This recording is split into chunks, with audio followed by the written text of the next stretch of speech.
So the CFA franc, of course, is actually two monetary unions, the one of the west and one of the east.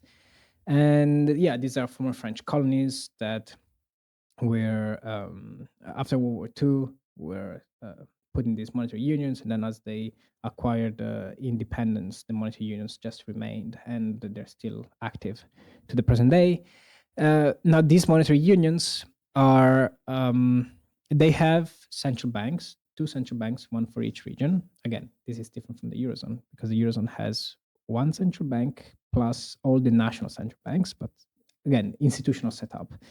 Um, so they have the central banks, but the working of the CFA franc is falls underneath the French Treasury.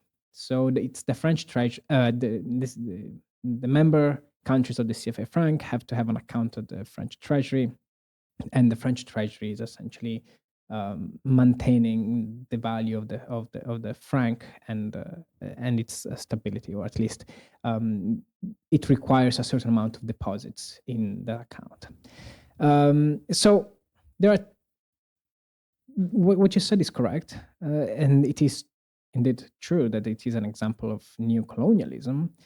Now, there are two different ways in which the CFA franc should be looked at, but commentators and academics have only looked at it in one way. So, who is in this monetary union?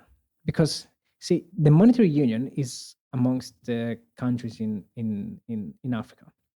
Okay, these two, I think it's 6 and 6. It's 12 members in total, if I'm not mistaken. And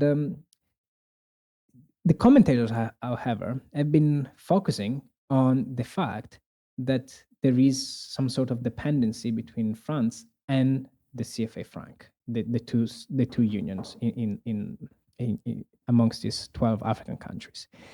Nobody has really looked at the CFA franc internally and whether the countries within this monetary union are actually tiered hierarchically.